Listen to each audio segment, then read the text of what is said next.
Ladies and gentlemen, welcome back to another episode of the Reverse Sweep. As you can see, we're all smiles today. We're happy that Call of Duty's back after that 1 week break, and I'm joined by my regular co-hosts, Chris, aka Parasite. What's up, everybody? How we doing? And Pat, aka Slaya, aka Aches. Get ready to learn X Defiant, James. That's all I gotta say. We've got some interesting topics on board today. We're going to cover some of the stuff from this weekend really quickly, and then we're going to dive into some more throwback topics later in the episode, maybe a little bit about the future of Call of Duty, and some fun stuff with a little speed round at the end. So make sure you guys stick around. As per usual, thank you guys for checking out all the episodes and showing a lot of love. Like a lot of our episodes have been doing really well lately on Spotify, on YouTube, and so thank you guys for the continued support.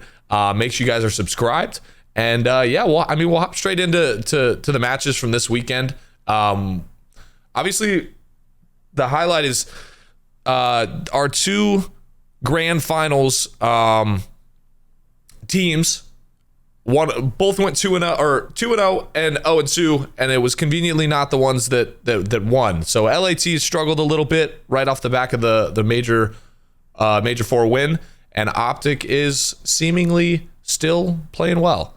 I don't know which one you guys want to start on, but I'd say we start with Thieves, because to me, I mean, they're basically repeating what happened to Toronto last major, right? Like Toronto won, came home, and then just looked horrible. And I wouldn't say Thieves look horrible, but like my big call out is Kenny. Like I don't know what happened to Kenny. We're seeing Quavo, I think, playing, because Kenny's had really two rough series back to back. I think it was like a neg 30 something and like a neg 25 something, just like anomaly stat line performances out of him, just especially compared to his teammates. I think Chris, you mentioned it too, like maybe some interesting map vetoes coming out of them as well. So what's happening with these teams that are winning events and then coming home? I think they're just kind of on vacation a little bit after winning a major.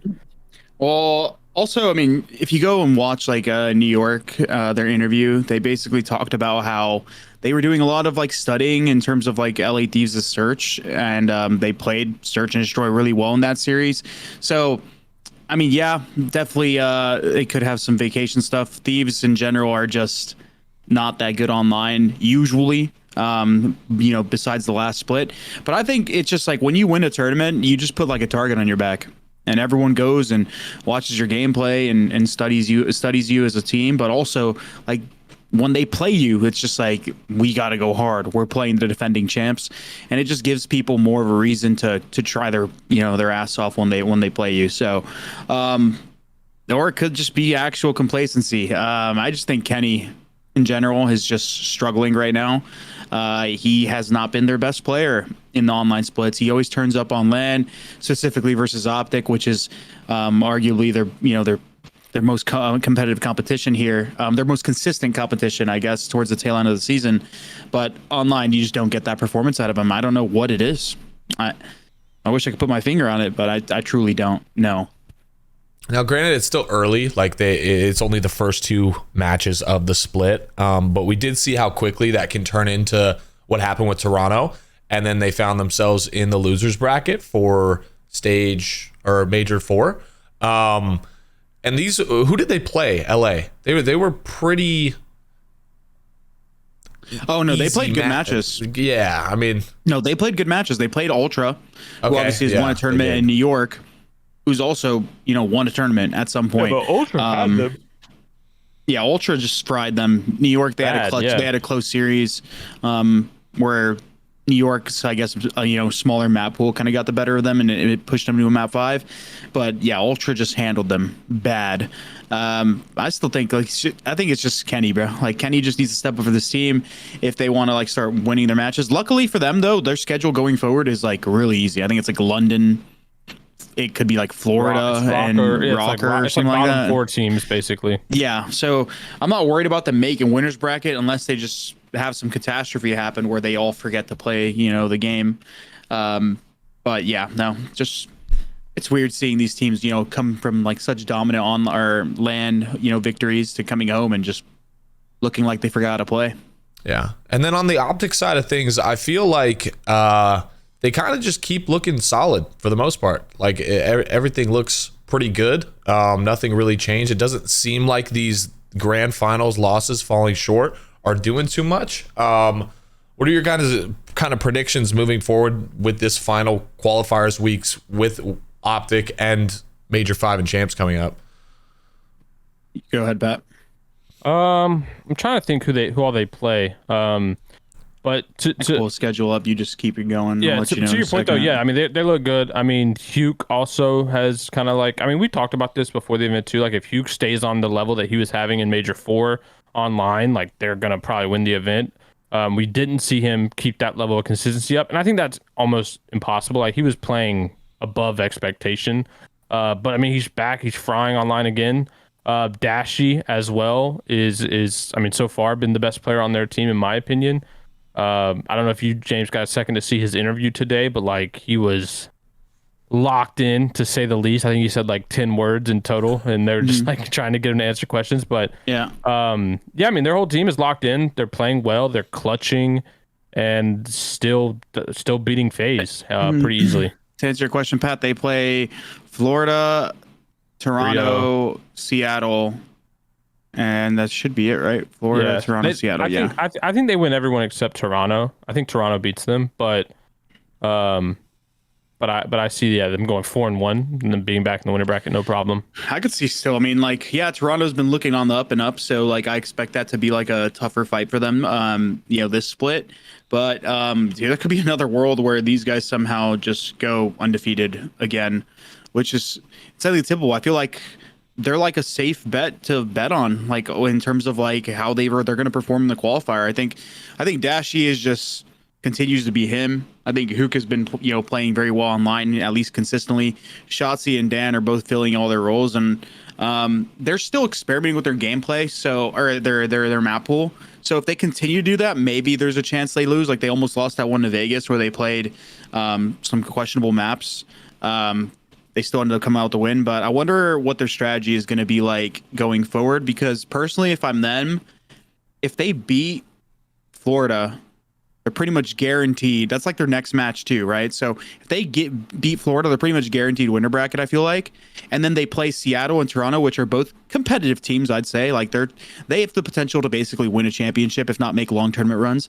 I wonder if they try to experiment their map pool in those series, simply because if they're playing against really good competition, like they don't need the points. Like you're better off getting almost like better practice and trying to expand your map pool there.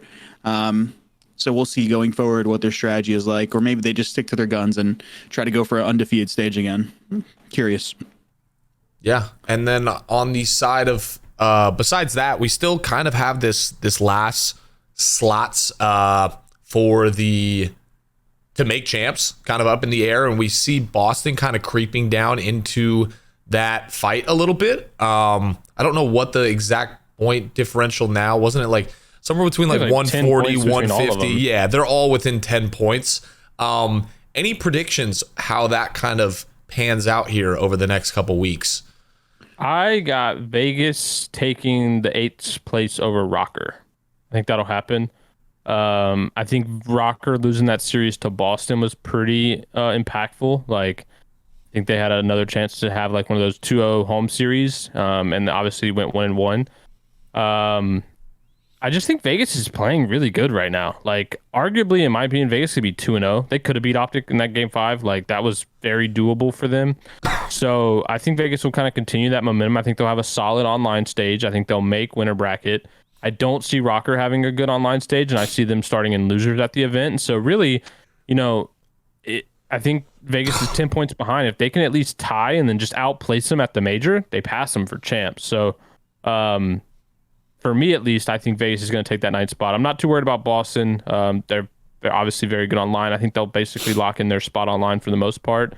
So yeah, I think it's going to be a Vegas sliding into the 8th spot, and then Rocker falling down to the 9th and 12th, because the bottom 3 is set, right? We already know. I have the schedule pulled up here, and I'm actually curious what Rocker's next couple matches are, because both of those teams are 1-1. They're going to play Toronto, which Rocker should lose. Yeah, and they also play the Thieves, which they should probably also lose. And then I think the match that's going to, really set this up, and it's going to be pretty much the match it's gonna be the match of the entire split, not namely because of the teams, but because of how important it is. They play Vegas. So that match is gonna. I think that match will probably determine who makes champs. I'm not even gonna lie. But think about it, Chris. Rocker basically is gonna. Let's just say they don't win any series, right? And let's say Vegas wins at least one. Vegas will be tied going into that series. Yeah. And that's pre-event.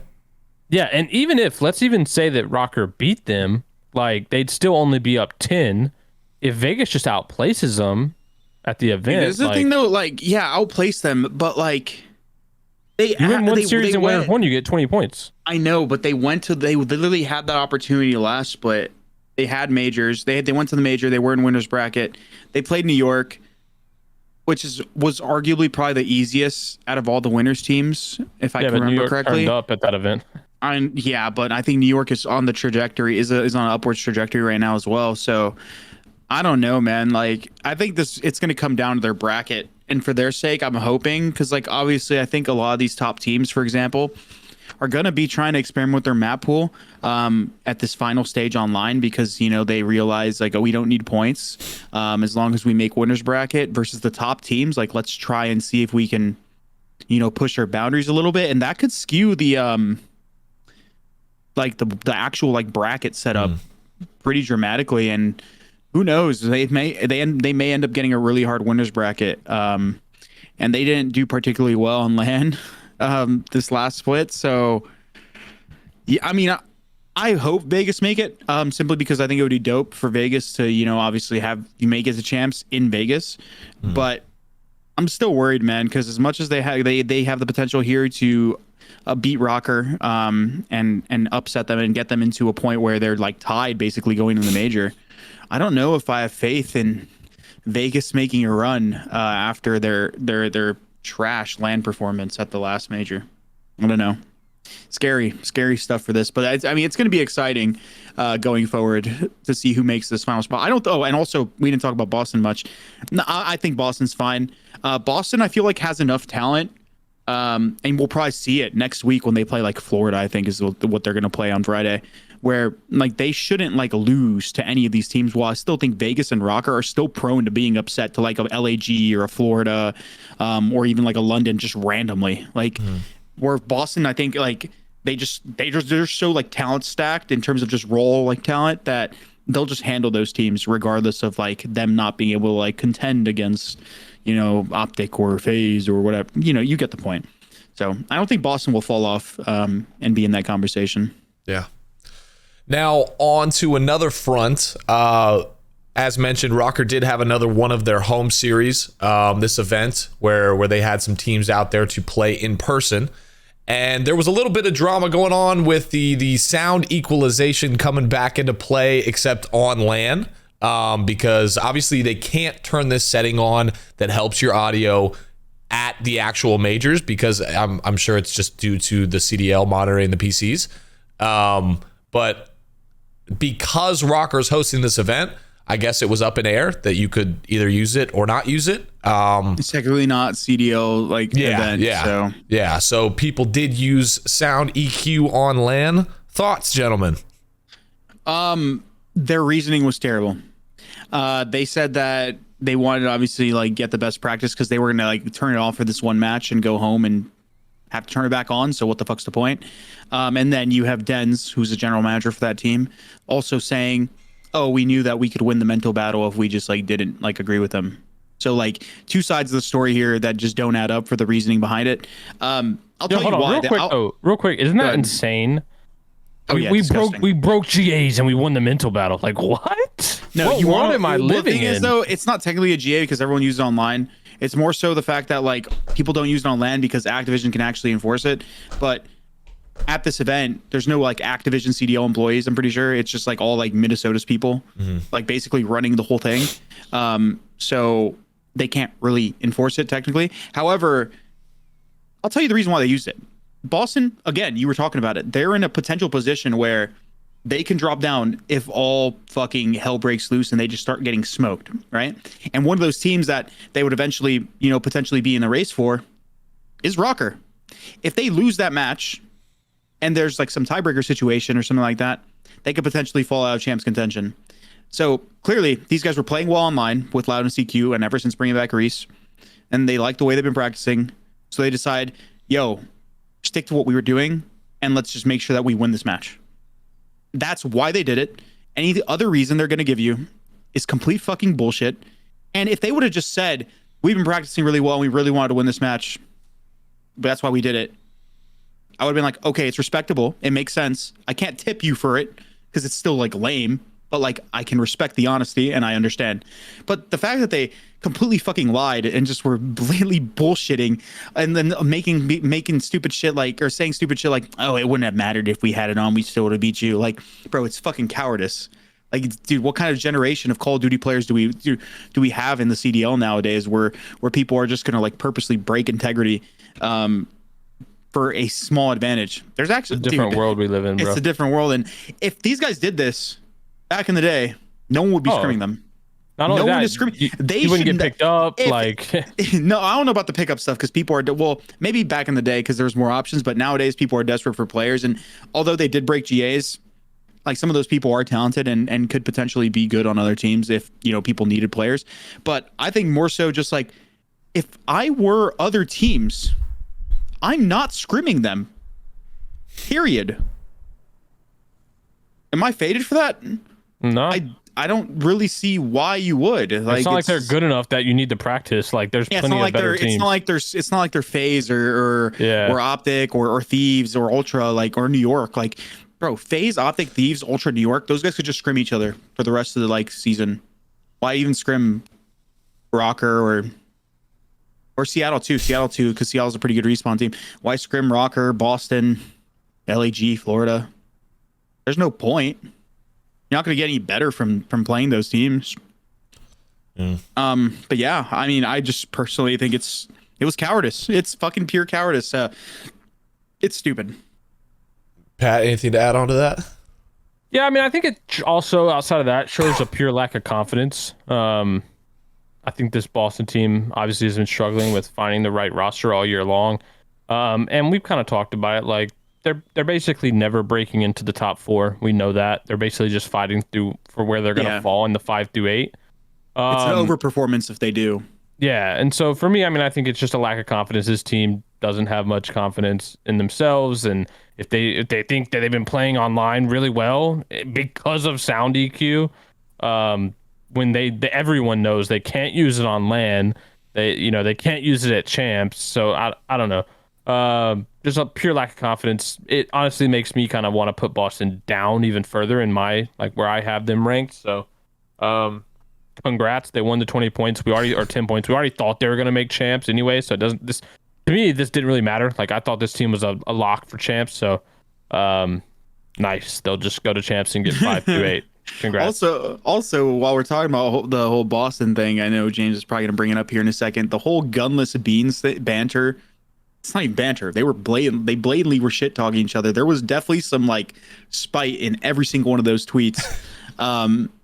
Did you saw that, right, Pat? Yeah. He definitely gave OG COD Plum. Twitter vibes for sure. Oh yeah, and Afro and Awakening, yeah. Bro.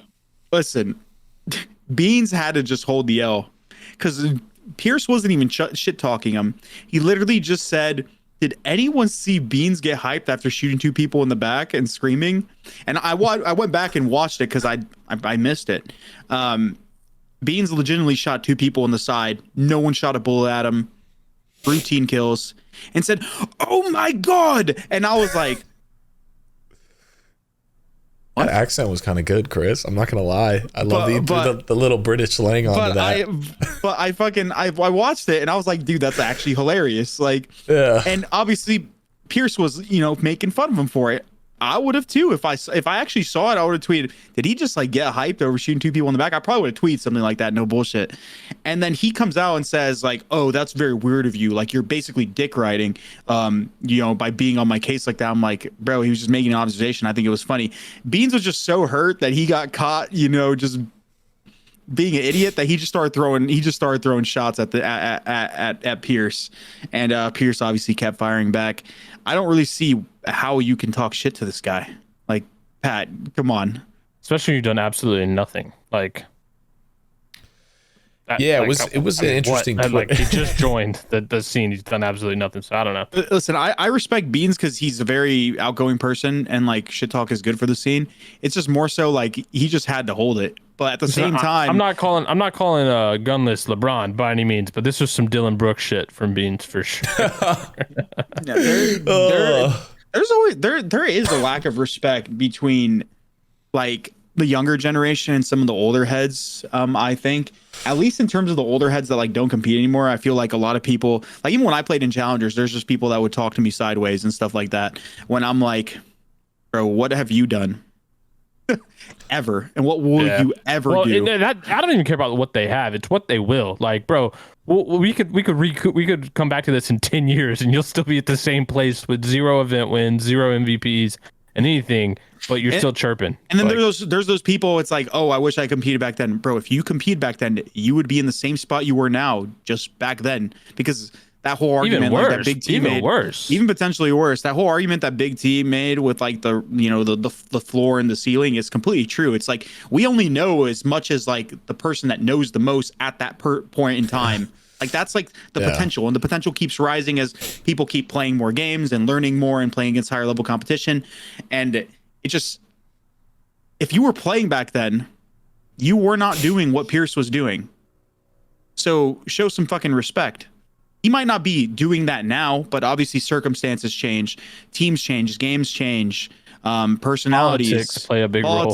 Obviously, there's a lot of things that happen, and some of these players that might have been great then might not be so great now because shit just changes. But like, I don't know. I think there just needs, sometimes people just need to understand that you got to hold those L's. I thought it was interesting too, because it wasn't even just Beans. I believe one of the owners for Boston like stepped in and was chirping Gunless as well, like pointing out the fact that he's not currently in the league. I didn't see that one. Talking. Yeah. Like I'm pretty positive. Let me see. Where's my phone? I think let me find it. Yeah, Murph or OXG Murph, Yep. He tweeted about it. What did he respond? I think it was just it's just out of pocket. I mean, it's just immaturity. As a businessman, he shouldn't be really getting involved. But regardless, like I said, just Pierce's accolades alone in the time that he was in his prime just speak for themselves. Like, you just have to hold that, bro. Like, you got caught looking like a dumbass. It was hilarious. I think if you'd have just laughed it off, no one would have cared. But you obviously just felt offended because you knew you looked like a fool. Like, you probably like thought about it and you're like, wow, I'm a fucking dumbass, and just got so offended that you just started firing back. Like, now on another front though, I feel like in the recent couple weeks, I feel like people are just breaking GAs left and right, whether it's a sniper getting pulled out or this or that, and things getting GA'd mid-event. And it kind of just brings up a broader conversation. I think, like, are we seeing, like, there's basically no repercussions for breaking a GA at the moment? Like, because like you guys have said, like, oh, well, why don't back in the day, we wouldn't scrim them. But, like, I don't think that's happening. So, like, is there any repercussions to breaking GAs right now, or are we going to see all hell break loose in these last two tournaments? The reason why that's a thing now is because there's no camaraderie between COD players or pros anymore. Everyone just cares about themselves. So unless something keeping a spot in the CDL. So unless it happens to you, you're the only people that genuinely give a fuck. Like, if a GA gets braked on you, unless it's like I don't even know if it was, imagine it was some crazy shit. Like, let's say something was still in the game. Like, let's say the FAL was like in the game, for example, and it was like GA'd, but it wasn't like banned in the settings. Somebody pulled it out like Clay did with the M1 Grand back in fucking like World War II against Pharaoh's team. Like, unless something like that happened, I don't think like people really give a fuck. Like, the only people that care are the people that it gets like are like victims of the situation. Like the whole like SAE thing that happened with like OpTic and the league decision. Obviously this, like, even dating back to World War II, Clay pulled out an M1 Grand versus like Pharaoh and crazy, Blast, by the way. and that map 5 of a fucking actual tournament to stay alive in the tournament and drop like 20 kills or something on them, and no one cared.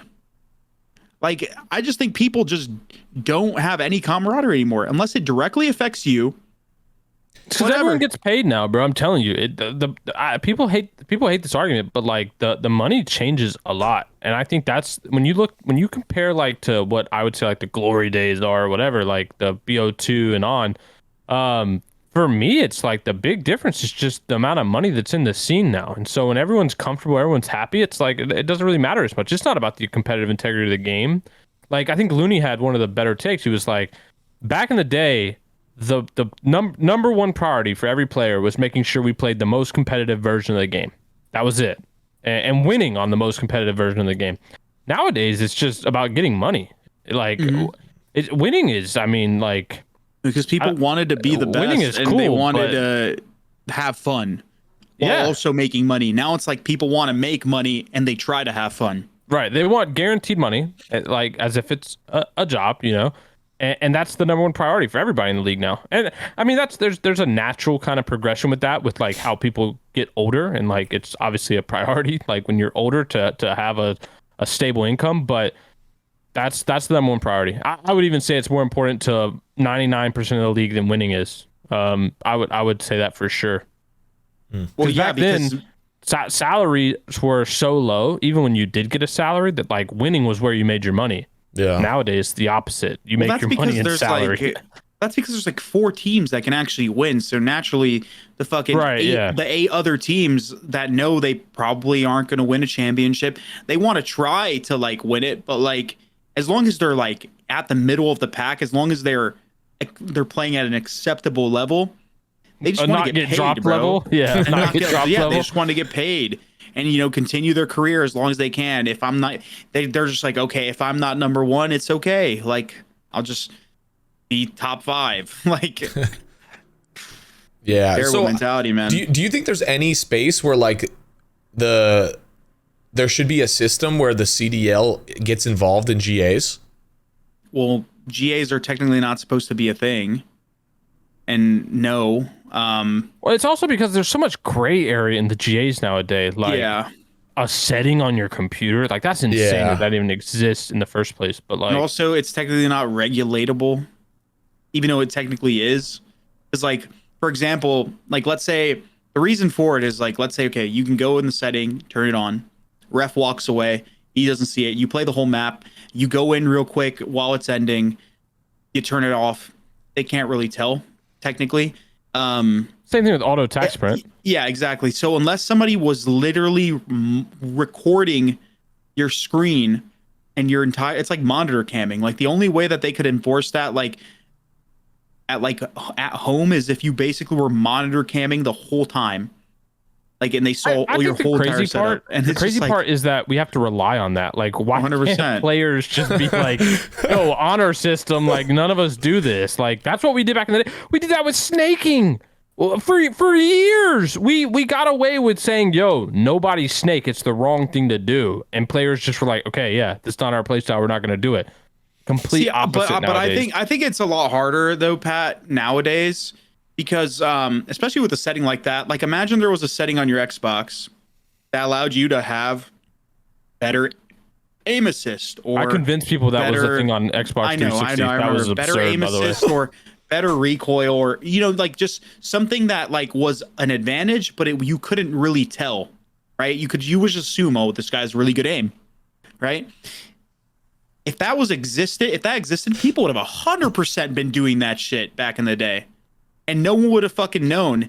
So the people that had the integrity to obviously not use it would have been at the mercy of the people that weren't using it. But another thing is, and the reason why back then, I don't think the good players would have done it. I think maybe like the people who were shit and like were trying to break in would have done it, but not the top level good players. My point is also another reason why back then stuff like that wouldn't have mattered as much, like sound EQ and stuff like that wouldn't have mattered as much, because online meant less. Up until we started having an actual league, like an online league, which was basically when did we have like a league? When did it start? Like Ghost, AW? Nah, even in Ghost, we just had the online stuff. Okay, but then the it was matches didn't AW. get you anything. AW. Well, I'm saying AW. We had a league, right? Like an actual league, MLG Pro it was League. an online thing, yeah. Yeah. But my thing is like, Actually, no, it was really BO3. AW was kind of just 2Ks. It wasn't really like the matches. No, we still had. No, I'm not saying like they mattered much, but they meant something, like your seeding or stuff like that. So but what I'm BO3 saying is where it was really like a ladder. Yeah. But my what I'm trying to say here is online didn't matter as much. Right, those cups and stuff were cool, and 2Ks and stuff like that. But everyone was always looking forward to the majors, like all the LAN events, all the MLG LAN events, UMG LAN events, et cetera, et cetera. So people that actually were turning those things on were just cucking themselves for a 2K, right? I mean, the max that we did back in the day was host fucking. That was it. Yeah, but Like- nowadays with online mattering so much and no way to monitor it, like I could see why people aren't gonna have that integrity because they just don't trust the guy next to them. Like, and I get it. I probably wouldn't either if online meant this much. I mean, online literally determines whether you're in the CDL or not. Yeah, it's more you argue. I think over this entire span of a season, you make most of your points online. Am I wrong? No, you make like, yeah, no, you definitely do. Yeah, unless you're like, placing win apart the from event. far. Yeah, I was gonna say apart from a couple teams, yeah. Yeah, but we're not talking about people that are getting the top 4 seeds. We're talking about like getting into champs. Like those people that are trying to get into playoffs, their points come from online. I think Rocker had like a stat last year where they only got like 10 points on LAN throughout the whole year, and they got like 100 and some online. Yeah, something like that. And they made champs. Like, so I mean, I get it why people don't trust them because online means so much, and there's no way of monitoring it. But if online meant less, like way less, I mean way less, I wouldn't give a fuck if somebody ran sound EQ against me online. And I would just bite the bullet and be like, I lost this online match. Yeah, maybe they're running it, but that's fine because online, well, means nothing. So we're going to go to LAN and we're going to be just way better than you because you sat there and practiced with it the entire time. That'll never happen though, obviously, because I feel like people would just not care to watch the matches at all. 100%. On another note, though, I think it was a couple days ago. Was it Activision that came out with a statement with their like public reports about kind of acknowledging the state of Call of Duty esports and the Call of Duty League as well as the Overwatch League and how it has, I don't know the exact terminology they used. So it was their first time they admitted this was a failing business model. Yes. Yeah. They're taking the step of saying, hey, this is a failing business model. With also the note that they may fail in fixing it. Improving it. Yeah. Yeah. So they were like, yes, we acknowledge that this is a failure. We're working to fix it, but we're just warning you, it might not get fixed. This is not headed in a good direction. So I kind of want to like, which I think is telling us that the inevitable is like, heading in that direction. Yeah, I don't think. Yeah. I think that's how you kind of have to think about it. They're just telling us what we already knew, right? They're just confirming it. Yeah. Now, what I want to ask you guys is, obviously, people are already like jumping to conclusions about what that means for what comes next for the Call of Duty esports space. And some people are like, oh yeah, I'm happy it could go back to the CWL format. And I just don't know how that all is going to pin together. But what do you think happens if or when that day comes where the Call of Duty League is no longer a thing? I have no idea. I think there could be a world where we do go back to another party running it. Cause I mean, like Esports Engine runs like Halo with 343 and all those stuff, and maybe they go back to running Call of Duty tournaments to some degree or something of that nature. But realistically, I mean, it could also just be like they look at it as a failing project and Call of Duty esports kind of dies to a degree. But I think our esports is kind of lucky because we've always been kind of self-sustainable with the amount of like personalities and stuff. Like, for example, Scump is still here, and Scump will always like support Call of Duty to a degree unless something for now, right? So I think we always have that leverage. There's, other personalities like Zuma, and then like even like the smaller personalities in the scene, like, and all the Warzone content creators. So there'll always be some sort of form of esports in Call of Duty, I think, regardless if it's officially done through Activision and Activision has full control of it or not, or just maybe lets people use their not brand, what is it, branding, I guess, or you see what I'm trying IP, to say, right? yeah. The IP, right? Like kind of how like Nintendo kind of allows Smash Bros tournaments to get there, and even though fucking Nintendo hates esports. Yeah. But anyways, that could happen. Do I think it'll happen? I don't know. I'm usually pretty grim about these situations, so probably not. But also, I'll tell you the reason why stuff like this is failing. Obviously, there's poor decisions made by Activision in terms of, and also the game just not being like an esports title. So like it's not a trap. I've said this before. You got to stop trying to convert your casual audience into esports fans. There will inevitably be people that do that, just by interest. It happened this year with like the rank play stuff.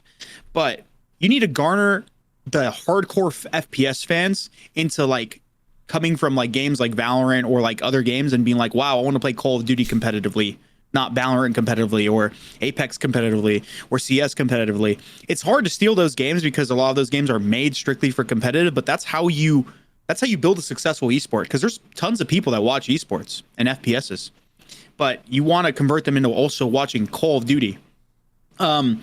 And a reason for that being like that is the game, but also, bro, people are way too fucking overpaid. People are taking shortcuts. They think that Call of Duty as an esports should immediately be like as sustainable as like the fucking NBA or the NFL. We took insane shortcuts to get to this point. The development of like the NFL and the NBA and MLB and even just sports in general was fucking so much for longer than the lifespan of Call of Duty esports. And people are literally like getting on and playing games and then getting off and playing their league matches, practicing and getting and just only doing the bare minimum. Bro, we are not the NFL. We can't just get paid to play. We are we are literally the gaming community. If you want to only be an esports player and only compete and get paid to compete in a sort of sustainable environment, go play League of Legends or Counter-Strike or something like that. But we have to understand the gaming space and the esports that we are in. We're Call of Duty people. We need personalities and content creators, and those guys should be the pros as well. You can't get away with just fucking spawning in every day in your practice and getting the fuck off. You got to do something else. You got to make a brand. You got to spread out your reach. You got to get people to be fans of you, so that way they get invested into the teams. And obviously some people might say that's not our job. If bro, you got to make it your fucking job, because otherwise you're fucking useless, bro. You're not even marketable. Like, we have to understand the space that we are in. I think the problem is, why does our esport require that, but no other esport does? See, that's the thing, though. So people will say, yeah, the game, and it's not made for rank, or it's not made for competitive and stuff like that. And wait, I fully agree with you that there are things that the developer can do for us to make things better and maybe garner more interest. But if we've lived in a ecosystem where they have never done that for us, ever, and we still continue to just like pretend like it's going to happen, no, take it into your own hands. Start fucking for me, start doing more. For me, I don't content, et cetera, et cetera. The overpay thing for me is interesting, because it's like, to me, the only reason that's the way it is because Activision put a $25 million price tag on a franchise fee. Like, they basically said this is a super expensive space to operate in. I think that is the number one issue, right? But like before that, when we really look at what happened to salaries over the last 5 years, I think in 2017, the like highest paid players were on like $4K a month. In 2018, it was like $5 to $6K a month. And that's, that's a decent amount of money. That's $40,000 to $60,000. And then when BO4 hit, right, and obviously a lot of these teams in the space that kind of understood franchising was coming the following year, that they upped their salary amounts to get players, to hopefully sell players, and a lot of them did. There was a lot of transactions that went down in the 2019 offseason, right before, like in between BO4 and Modern Warfare 19. And I think that was basically double. Like, salaries literally doubled, because everyone knew that, if you had players under contract, a year later, Activision's putting a $25 million price tag on a league. There's going to have a lot of big name investment groups come in, not only investment groups, but big teams that are obviously involved in the Overwatch League. And they're going to try and sell players for a pretty penny. And to me, that's just where this all started. The salary jump from World War II to BO4 was literally like a double across the board, if not more in some cases. And then from there, you know, with these $100,000 figure buyouts, multi-$100,000 buyouts that were occurring in the 2019 offseason, yeah, I mean, players demanded higher salaries. And because everyone was already invested into this so much, it was like they just set an astronomical baseline, which absolutely in no economic environment in reality was sustainable, but especially now in the economic environment we're in now. And I think this is why we've seen so many teams try and get out, so many teams merge and try and look for other, you know, orgs to basically bear some of these operational costs. I think, you know, Activision's announcement basically said, look, expansion is never happening in the CDL, like ever. You can throw that one away. And right now it's basically, can we basically beg and figure out a way for the teams that are already involved to stay? And we've already seen with LAG, they're out. Like, I don't know what's going to happen this offseason. That's a big question mark, whether they just say, hey, we're closing our doors. I think one of the Overwatch League teams, one of the Chinese teams basically said, we're ceasing operations. We're not funding a team. Sue us. Like, that's basically what happened. And because they're in China, you know, what's Activision going to do about that? We still don't know. And I think, you know, that's a likelihood with LAG. Because otherwise, they don't want to be involved whatsoever. They're going to try to sell their spot. And if they can't, who knows? They're just a vacant. We could have an 11-team league next year. But that's what I I'm don't saying, see though, any Pat. salaries. I mean, the problem is, like, if the salaries come down, right? If every org just like gets together and says, hey, we need to set a maximum, like, there's got to be some teams that want to win in this space while it exists. So I don't know. It's interesting. Activision honestly has done the worst job I've ever seen from a publishing standpoint. If OpTic and FaZe and all these like big teams want to like still quote unquote overpay their players or pay them like exorbitant amounts, that's fine. I feel like they can do it. But like, I feel like these lower teams are somehow forcing themselves to try to come up to this like who all the lower tier teams I know are paying the minimum. Florida, London, right. LAG, who else? No, you're actually probably right. But I still think like, as much as this is like on Activision and, you know, the CDL teams and stuff like that, I still feel like some of the players are to blame for like not doing extra shit. Because I feel like some of these players are paid. It's not their job. It isn't. But like the thing is, though, people need to stop looking at it like that. Do you people not realize like that you're trying to be a fucking NFL player in a gaming scene when the scene isn't even that big? And I get it, but they're not. A majority of players are trying to get in, get as much money as possible, and get out. Okay, well, those people are stupid because if they want to make this happening, if they want to make this like, if they want to make this into their career and they want to have some longevity, they need to build a brand and they need to make themselves like. They need to just. I disagree with that. That's if they want to retire and be full-time content creators. I can tell you right now, that's the last thing I wanted to do. I absolutely did not want to do that. I understand you, but I know for a fact that most of these players don't have like crazy degrees or right, but they also don't have crazy personalities, bro. Like, here's my thing. There's no way some of these players want to just retire. If Call of Duty dies next year and there's no fucking league and they have no other esports to play and they don't have a personality or a big stream or anything like that, you're telling me that some of these players wouldn't care and just are going to go work at a supermarket? No, but here's the thing. You're acting like anybody can just become a streamer. Like, it's not possible. Like, you can't just turn your stream on and, you know, be likable and have enough followers and subscribers and viewers to commit to doing this full time. And even if you could, some people don't want to. I don't want to sit on a stream 8 hours a day and stream all day every day and play a game I don't really care about. Like, I would hate my life if I did that. Like, that just sounds like super unrewarding. I think there's a lot of players that are like that. Some people just they enjoy competing. They're good at something. They want to compete while they can, and they can move on. Like Austin does no content whatsoever. He has a robotics engineering degree. Yeah, he's here because he's the best engineering degree. Yeah, bro. but there's other people who just got blessed and like they weren't doing anything else anyway. Like that's just who they are. Like my thing is like I don't think it's players' responsibility to basically come into the league and make sure the league succeeds. Like that's not their job. It's the job of Activision. And as you saw in their 10K, they basically finally admitted, we've done a horrible job. This is a horrible business model. We're going to try to improve it. It probably won't fix it. Like, Yeah, and I Look, think so. I've been on that side since the CDL started. This was a horrible idea for everybody involved. It benefited no one, and I think it just took a little time to fester, and we're seeing where it's at. I think the only people this benefited in was like the players, the players who got paid, but also like the hardcore like called like CDL, like not CDL, but Call of Duty like esports fans, like the hardcore Call of Duty. I disagree. I don't think the fans benefited here. I think the fans got screwed. I think the hardcore fans didn't, because like it gave them like entities, like more direct only Call of Duty entities to support, because they let's say EG was still involved and they had a franchise team, like no, they didn't give a fuck about EG, but like they can get behind the Dallas whatever, you know what I mean?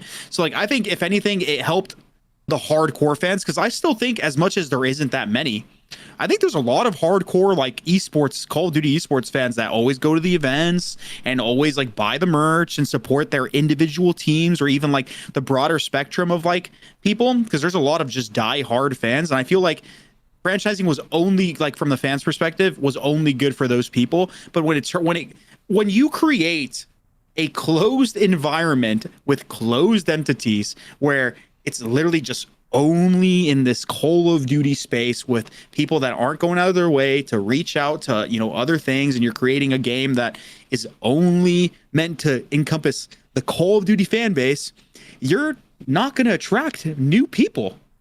You're not going to attract new fans. Sure, the people in this little bubble might get closer, but you're not going to get more people in. That's why the franchising model fucking sucks. I would also agree. It screwed. It helped like the 1% of players, but it really screwed the 99%. Like if you were a challenger player the last 4 years, you got screwed hard. Like there was nothing for you in the scene. Everyone was just always banking on franchising. And but here's the thing: in the CWL, you could have an amateur org who would fund a challengers team because they had opportunities there. Mm-hmm. Like your team could go to every event, get into pool play, get into the winner bracket, win the event. Like it's a closed ecosystem now. So all players who were playing challengers, like you got screwed unless you were lucky enough to get picked up. But even then, as we've seen, all the challenger players for the most part, aside from like an anomaly like Ghosty, got picked up on the horrible team. And you're just in a cycle where, you sign on for a couple months, get a $55,000 annualized salary. So keep that in mind. When a challenger player joins the league, they're not getting 55 grand. They're getting like 20, 30, 80, maybe whatever. They play how many months they play, because the season is condensed so short now that it's like they would be signed for 3 months, get 3 months worth of salary, get dropped, and that's it. Like you get a few grand and you're back in the challengers. Also, like people will go ahead and say it's like, oh, dude, the CDL era, there's been so many new AMs that came in, like Sib, Pred, Draza, blah blah blah blah blah. If the CDL didn't exist, it would have been the same thing. The reason why it happened was because all these people came in, like all these new players came in, ended up being really good, that weren't even like some of these people, like for example Shotzzy and Illy and stuff like that, Simp, aBeZy. These guys came in, were really good. This was, mind you, Simp, aBeZy pretty much got in before franchising. Shotzzy and Illy technically got in before franchising because they got in the off season where we started a franchise. Like all these like superstar players that were like amateurs or like on lower tier teams or underage, they technically got in before franchising, and these guys ended up being so good, right, that they essentially opened up more opportunities for newer players to come in. And on top of that, a lot of the older players, bro, Pat, and this isn't even to have an ego, we come from there was, during our like best years, or during even our like declines, there was so many people in the league that were just fucking garbage and got around with like being like subpar, but being friends with a lot of people, and like they just kept like bouncing from team to team, and like obviously it still exists to a degree, but obviously our fall offs were a lot quicker just simply because we were polarizing, so people didn't like us. So like even if like we were just as good as, let's say, those people that we're talking about, we obviously just didn't get on teams. So when new players started to come in and people realize, wow, these guys are good, those like middle tier players stopped getting away with just being friends. Like it happened to fucking everyone. They just started getting cut and retiring and retiring. And people got old. Like people got to the point where they didn't want to play anymore, bro. Half the people, think about it, App, Slack, they're married with babies. Yeah, like that shit just happens, bro. Like people just aren't going to play forever. People have life they want to do. So not only did like the new talent like kind of open people's eyes, but also people get older. you know, and people just have other priorities, and or and the people are games just aren't as fun unhappy. anymore. They don't People want are- to play. yeah. I don't want to get People on and aren't- play as much as Yeah. an 18-year-old who is just starting for the first time. Bro, I And then- just started for the first time in 2009, like And then, you know, 2008. also, and then also with 15 years COVID, ago. with the whole COVID thing and like content creation just blowing up. Like you upload a YouTube video of you fucking you picking your nose and playing Warzone, and you would have got a hell of viewers. That's another thing to consider. That We also went from pulled consoles. Yeah, but that also pulled people away from like wanting to be pro and being like, maybe I can just get away with turning the stream on every day and just making money. And some of those people went to content creation. So people Well, think that are about like the technology advancement. CDL did not open more opportunities for AMs. It would have happened regardless, as the older players just got older and retired. It would have just happened. Yeah, it's the natural progression for any sport. Exactly. People retire, new people come in. And before we get on to some of the fun topics, I kind of want to ask one more question on this. So let's say like we'll just say, you know what, they come out and the Call of Duty League is done. It's over. What would be, on a positive note, the best thing for Call of Duty esports when that does happen? Like, is there a world where this could be, in the long run, the best thing that happens to Call of Duty? And maybe they never return to franchising again, but it ends up the start of like a new direction. What would that look like? Shit, I don't know. That's a good question.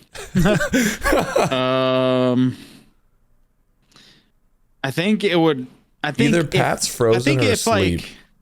I think if the esports, Sleeping, bro. I think if like COD esports came down and somehow didn't completely die out, and we rebuilt ourselves in a way and had a different format and went back to the old school of way things run, and salaries came down and blah blah blah blah blah.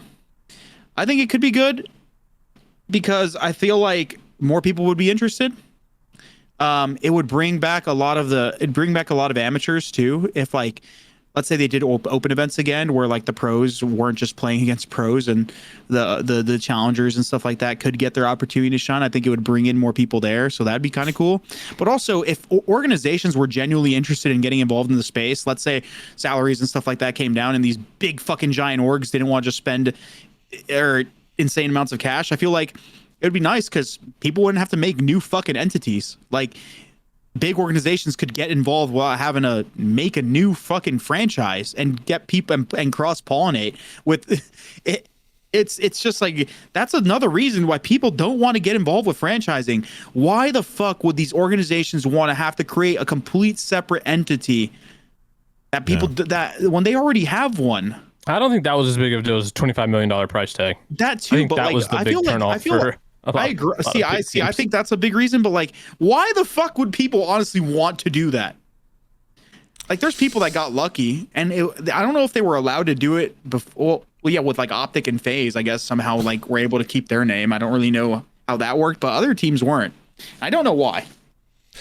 Wish somebody would actually. I kind of feel like, and I've thought this for a while now since Warzone came out. Fix something, but go ahead. With Warzone's like overwhelming popularity, I don't know if I see the Call of Duty multiplayer ecosystem being supported from the competitive standpoint as we go into the future.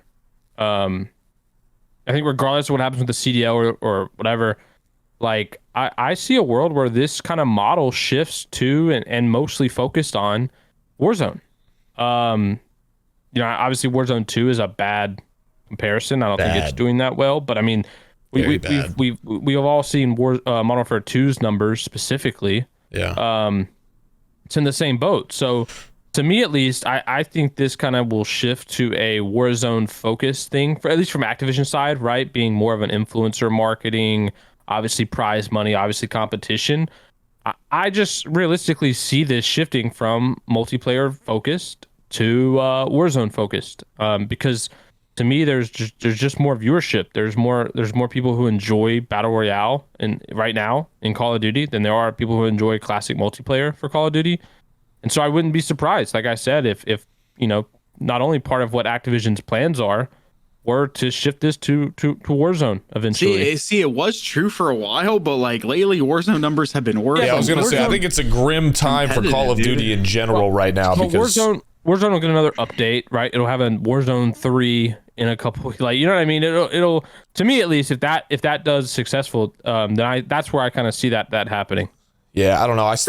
I try and stay in tune with the Warzone stuff as much as I can, but from what I've seen in a lot of my good friends that are in the content space and have competed in some of the stuff, it's not in a good place. And I think it's almost like with I genuinely don't think Warzone 2 will have, unless the ranked mode is like really, really good, I don't think Warzone 2 will have popularity and really like get back to a good place until Warzone 3 comes out. I think it literally needs a completely new game, because a lot of the issues are like gameplay based that I think the pros like and creators that play it every day have. So I don't know. COD's in an interesting spot, but enough about the Call of Duty League. Couple fun topics, a couple fun questions. I did pull a couple community questions from the comments, and one of them was directed towards you, Chris. People wanted to know what it was like during the little stint that you did play on OpTic. What was OpTic like for that little period of time? Little throwback. Oh, he turned my stream on for whatever the hell I was doing and just got hella viewers, and I was just like, what the fuck? This is new. But besides that, I don't think it was much different. It was kind of weird just playing with like Nade, because that was like the first time I've ever played with Nade Shot. But I mean, I don't think it was much different than any other team. I mean, I don't know. Maybe I just didn't care about all that stuff. People were actually like, a lot of people think I used them for clout. I mean, you were on the team for 72 hours. So no, I wasn't. I was on the team for like almost a week, like probably 4 or 5 days. Oh, like 72 hours. And I joined the team and we played in like a tournament or something. We did pretty well, but we scrimmed and it was just pretty miserable. The personalities on the team were just not there. There's no vibes. And obviously that was still when I was kind of like a toxic person, and like me and Clay and Nate, I think we're kind of just all like butting heads. And I just went back to my Curse LV team because I thought it was my best shot at like making a run at champs, but I got unfortunate. We didn't qualify. My controller broke at the tournament for regionals, and we didn't have like spares, and I played pretty decent, but we ended up not qualifying regardless. So it ended up biting me in the ass, but I mean, all things happen for a reason. Yeah. But yeah, like, no, I think I had like the most following of a player that wasn't ever on OpTic at the time. And then I joined their team and I got like 30K followers on Twitter. 30K, which is nuts. Like, think about that nowadays. Getting 30K followers on Twitter like overnight is crazy.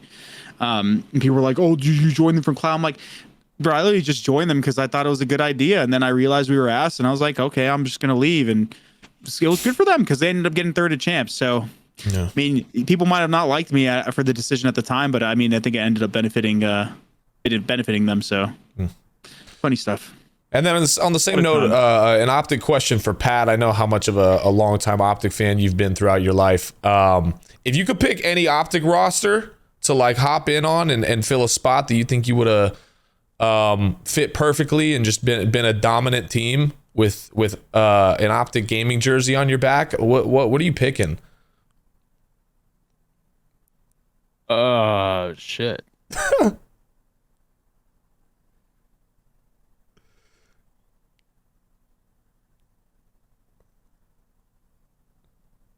No, that wouldn't work. You're just going through each one in your head. Well, you're still thinking. I would just pick the one now. No bullshit. I would just play with these guys. I'll say Ghosty spot. Yeah. No, I'm not even lying. Like, I just like, there's a lot of OpTic teams and just even players on OpTic that I feel like me and you, Pat, just did not like particularly get along with. That listen, hey, I haven't played Modern Warfare 2, but I'll take Ghosty spot and we will run it up. I love it. Now we're just gonna do one more thing, guys, before we head out. A quick little speed round. I have 4 questions, and it's gonna be strictly talking about players in the league right now. So question number 1, What player in the CDL would you let date your sister? Even if we don't have sisters? Even if you had a theoretical sister that you would just... Wait, a player right now? Yeah. There's so many CDL players that like have girlfriends right now, and I feel like it would be weird for me to say the answer. Well, it just means they're a wholesome individual. We're not saying they're actually just ditching their girlfriend and going over and dating theoretical sisters. I don't know, it feels weird. Let me see. You just they're a respected young man.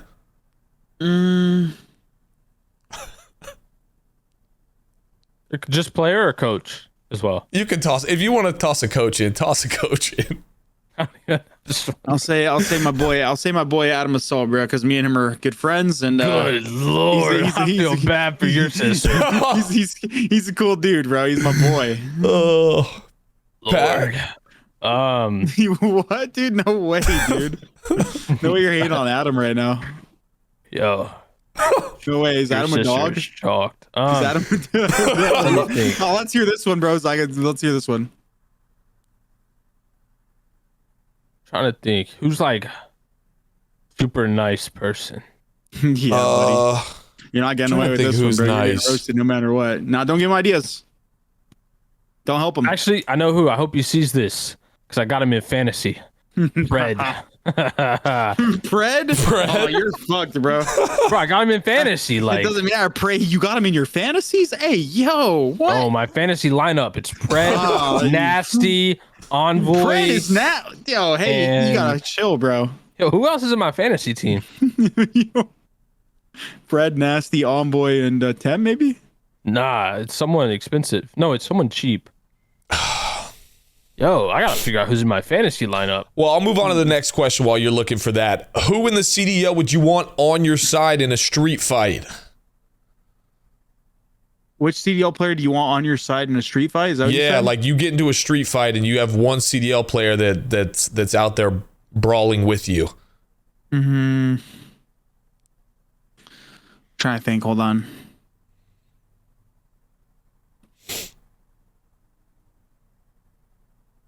I gotta get the bull. I gotta get Kismet, bro. The bulldog. Priesta. I was gonna say, wait, Priesta, really? Priesta's my fantasy fourth. I got Kismet, bro. He's the bulldog, bro. He's got that dog in him. So I got Kismet. I'm trying to think who I would take. Yeah, he just say, I'm getting beans. That way I can throw him as bait and run away. What the fuck? What? I might take Pred on this one. I feel like Pred's got a little athlete in him. Yeah, but can he fight though?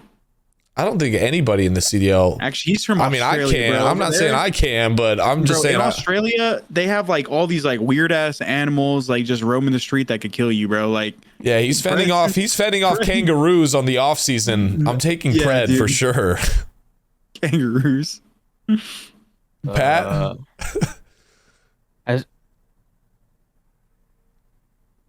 I mean, Pat, you're literally the person who's gotten the closest to getting into a fight in Call of Duty history.